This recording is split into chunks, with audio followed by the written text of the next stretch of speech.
Bem-vindos de volta aos resumos de filmes. Hoje vou mostrar a vocês um filme de ficção científica, romance e drama de 2016 intitulado Passageiros. Atenção, contém spoilers. Fique atento e toma cuidado. A nave espacial interestelar Avalon pode ser vista viajando pelo espaço rumo a um mundo colonizado chamado Homestead 22. Todas as suas dependências estão vazias. A embarcação está em piloto automático. Os 258 tripulantes, assim como 5.000 passageiros, estão em estado de hibernação. De repente, a nave passa por um cinturão de asteroides que está enfraquecendo seus escudos. A energia é desviada para o escudo principal, mas a nave está em rota de colisão com um asteroide gigante. De repente, o asteroide colide com a nave, causando várias falhas. A nave começa a se autorreparar, mas uma das cápsulas de hibernação é ativada. O passageiro que acorda é Jim Preston, um engenheiro mecânico. Sua cápsula se abre e um sistema automatizado auxilia em seu despertar, informando que ele passou 120 anos em animação suspensa e que a nave está a apenas 4 meses de Homestead 2. Dizem a ele que poderá aproveitar esse tempo curtindo os luxos da nave. Jim recebe instruções sobre sua pulseira de identificação, sua cabine e as principais atividades das quais deve participar antes da chegada ao planeta. Animado e nervoso para conhecer as pessoas na nave, ele se arruma, sai da cabine e entra em uma aula automatizada feita para um grupo inteiro de aprendizes. Jim parece um pouco ansioso enquanto o holograma explica a situação na Terra, dizendo que ela está superpovoada, cara demais e superestimada. O holograma pede para ele guardar as perguntas para o final da aula, mas Jim continua perguntando por que ele é o único ali. Ele percebe que o holograma não pode responder e sai à procura de outras pessoas. Ele chega ao saguão principal da nave. Também não há ninguém lá, mas um balcão de informações automatizado se oferece para ajudar. Jim pede para falar com uma pessoa de verdade, e o balcão encaminha para falar com um comissário.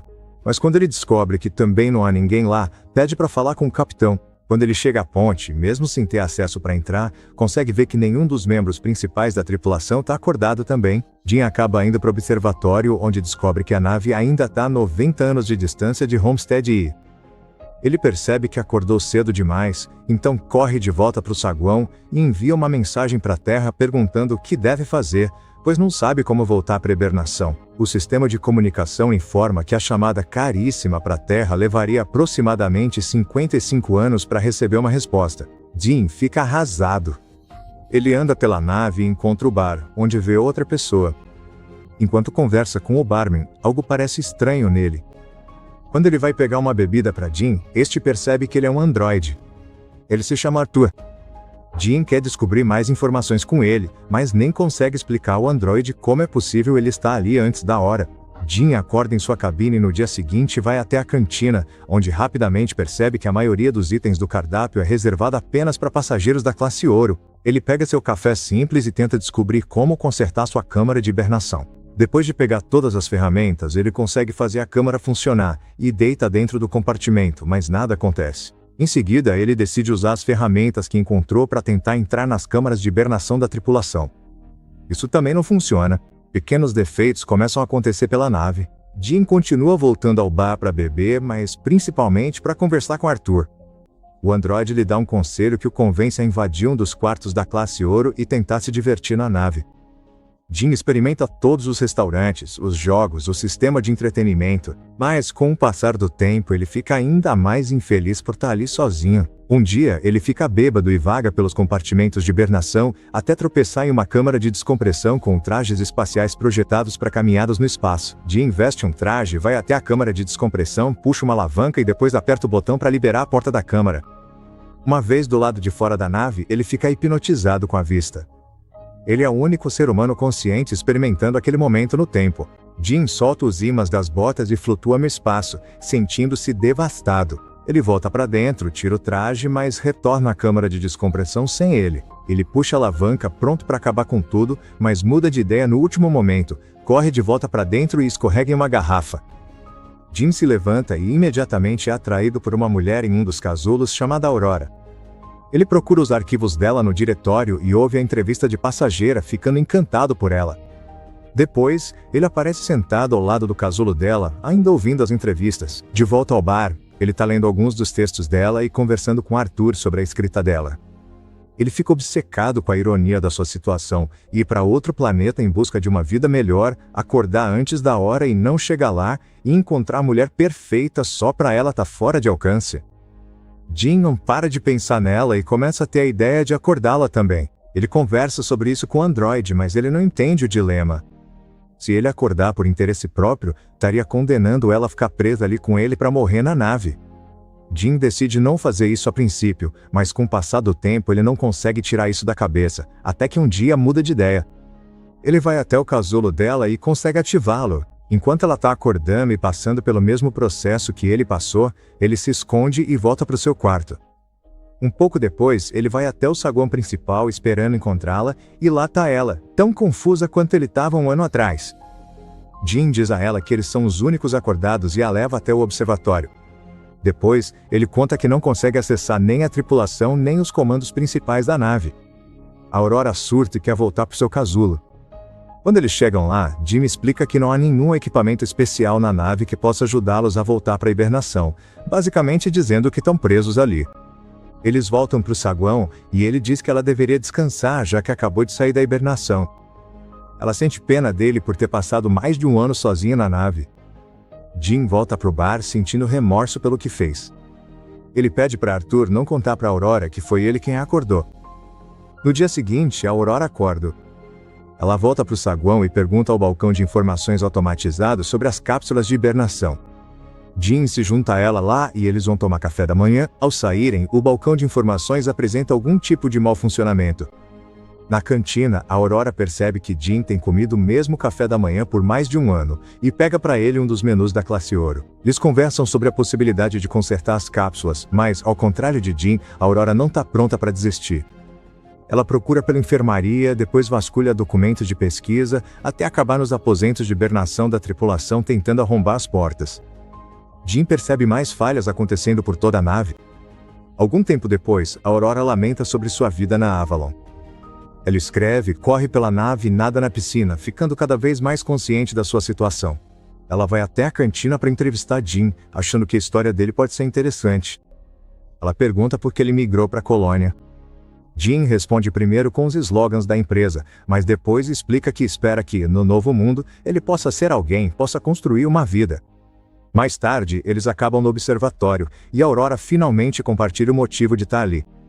Ao contrário dos outros passageiros da nave, ela tem uma passagem de ida e volta. A ideia dela era ir para Homestead também, viver lá por um ano e voltar para a Terra para se tornar a primeira jornalista a fazer isso, escrevendo a maior história de todas. Aos poucos, a Aurora desiste de tentar encontrar uma solução para o problema deles, e Jim descobre uma maneira de animá-la. Ele a leva para dançar, ao cinema e à quadra de basquete. Por fim, ele a leva ao bar para conhecer Arthur. Ela relaxa por um tempo até se lembrar da situação em que estão. Jim fica sozinho com o androide, se sentindo péssimo pelo que fez com ela. No momento seguinte, ele aparece mexendo em alguma coisa e então a Aurora entra no observatório e encontra uma miniatura do Chrysler Building que ele fez para ela. Algum tempo depois, eles vão ao encontro no bar. Eles jantam e compartilham histórias sobre suas vidas. Ela conta para ele que seu pai morreu quando ela era adolescente. Após o jantar, Jim leva a Aurora até a câmara de descompressão e eles vestem os trajes espaciais. Eles saem para uma caminhada espacial juntos. Jim finalmente tem alguém com quem compartilhar essa experiência magnífica. Jim desliga os ímãs das botas deles e os dois flutuam juntos no espaço. Eles voltam para dentro e imediatamente se beijam, vão para a cabine dele e dormem juntos. Logo depois, eles começam a viver como um casal. A Aurora se muda para a cabine dele e escreve sobre sua vida na nave.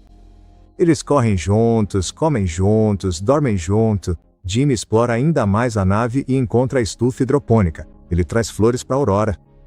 Um dia, a nave passa por uma gigante vermelha e eles vão ao observatório para ver. É o aniversário de Aurora, então mais tarde naquela noite eles comemoram em um dos muitos restaurantes da nave e depois no bar. Jim vai ao banheiro e prepara o anel que fez para Aurora enquanto ela fica no bar conversando com Arthur. O androide conta para Aurora que Jim acordou de propósito, sem saber que ainda deveria manter isso em segredo. De repente, Jim volta e ela o confronta completamente incrédula. Ela sai correndo furiosa e em pânico. Jim volta para sua cabine e encontra todas as coisas dela sumida. No dia seguinte, ele a encontra na cantina, mas no momento em que fala com ela, a Aurora sai correndo. A Aurora está desesperada. Uma noite, ela vai até a cabine de Jim, batendo e chutando nele, querendo matá-lo. Falando com ela pelo interfone porque ela continua evitando ele, Jim tenta se desculpar e explicar suas ações para ela. Ele diz que se apaixonou por ela, mas a Aurora não se importa. Ela não consegue perdoá-lo por ter tirado a vida dela. Uma noite, enquanto Jin está em sua cabine, outro defeito acontece. A nave enfrenta um erro crítico e o comando principal é desligado. Depois, ele entra no elevador e ele apresenta defeito. A Aurora entra no saguão principal e vê que Jin plantou uma árvore ali. Em seguida, ela vai até a cantina, onde o dispensador de comida também está com defeito. De repente, os dois ouvem a voz do chefe de convés pelo interfone perguntando quem plantou a árvore. Eles correm para o saguão e veem Gus Mancuso parado em frente à árvore de Jin. Eles se apresentam e contam ao chefe sobre a situação. Ele não entende como 3 cápsulas poderiam falhar. Mancuso os leva até a ponte e descobre que há algo errado com a nave, mas as informações dos sistemas precisam ser verificadas manualmente. Quando eles saem da ponte, um robô quase cai na cabeça deles, e os dois contam para Mancuso que as falhas têm acontecido com mais frequência em toda a nave. Ele diz que isso não deveria acontecer enquanto mostra a eles como coletar os dados. Mancuso verifica as cápsulas quando Jin se junta a ele lá. Ele descobriu o que aconteceu com a cápsula da Aurora. O chefe de convés acha terrível o que Jin fez. Mais tarde, ele está na ponte conferindo os dados coletados quando a Aurora se junta a ele. Eles conversam sobre o que aconteceu com a cápsula dela, mas ele diz que não pode fazer nada a respeito. Jin entra com o 16º robô quebrado. Mancuso sente os efeitos da doença da hibernação, então vai descansar, mas ao sair começa a tossir sangue. Aquela noite, a Aurora não consegue dormir, então vai nadar. De repente, há uma perda de gravidade em toda a nave, e ela começa a se afogar enquanto a água da piscina se move junto com ela. O propulsor de gravidade reinicia, e ela quase não consegue sair com vida. Eles acabam se encontrando enquanto vão procurar Mancuso. Os 3 estão de volta à ponte, descobrindo aos poucos o que tem acontecido com a nave. Mancuso percebe que algo aconteceu há 2 anos, tirando um sistema importante do ar. Eles precisam encontrar e consertar o que causou a falha, porque toda a nave está tentando compensar o problema. Se não consertarem, toda a nave ficará à deriva. Eles vão procurar o problema, mas Mancuso desmaia, então Jin e Aurora o levam para a enfermaria. Ele está morrendo, e não há tratamentos que possam impedir ou prolongar o tempo que lhe resta. Algum tempo depois, os 3 se encontram no observatório, e Mancuso entrega sua pulseira de identificação para o Jin, diz para eles consertarem a nave e morre imediatamente. De repente, as luzes mudam para um vermelho alarmante e a nave começa a tremer. Jin diz para Aurora que precisa da ajuda dela, e eles correm em direção à engenharia, mas há outra falha no propulsor de gravidade, e imediatamente outra que afeta Arthur também. Jin o desativa. Eles finalmente chegam à engenharia e começam a procurar o problema. Eles o encontram na usina de energia e ao abrir a escotilha, a Aurora é sugada para dentro. O asteroide causou uma brecha no casco naquela área. Jin também é sugado, mas se segura na escotilha enquanto ela continua se fechando sobre ele. Eventualmente ele também é sugado, mas eles conseguem rapidamente selar a brecha. Imediatamente após resolverem esse problema, Jin percebe que há mais de uma brecha no casco. Os dois seguem a trajetória do meteoro e descobrem que ele atingiu o computador de controle do reator. Jin acha que pode encontrar peças de reposição para ele. Eles encontram a peça e a trocam, mas o processo de ventilação do reator ainda falha. Eles fazem o procedimento manualmente, mas falha de novo. Jin percebe que precisa abrir a porta de ventilação do lado de fora da nave para que possam resfriar o reator. Os dois vão até a câmara de descompressão e enquanto ele se prepara para sair, Jin dá para Aurora a pulseira de Mancuso porque pode não voltar. Ela o ajuda com o traje e quando ele entra na câmara de descompressão, ela pede para ele voltar porque não consegue viver na nave sem ele. A Aurora volta para o reator onde a temperatura já atingiu níveis críticos. Um parafuso do reator atinge o braço dela enquanto Jin se aproxima da saída de ventilação pelo lado de fora e vê a porta. A temperatura aumenta na sala do reator enquanto ele tenta burlar a porta de ventilação para abri-la. Logo ele percebe que vai precisar segurar a porta aberta manualmente para que o reator possa ventilar e avisa a Aurora. Ela não gosta do plano, mas ele segue em frente e pede para ela ventilar o reator. Ela não quer que ele morra, eles discutem, mas ele diz que precisam salvar as outras pessoas, e então ela ventila o reator. O processo dá certo, mas os gases do reator empurram Jin para longe e rompem sua corda de segurança.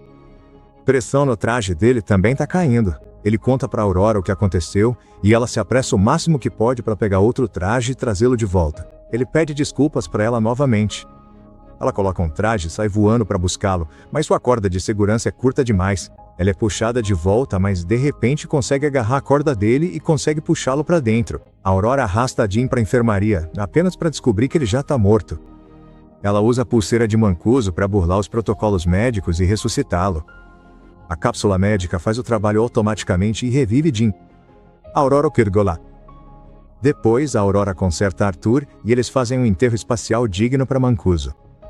Jean a leva até a enfermaria e diz que encontrou uma maneira de usar a cápsula médica como uma de hibernação.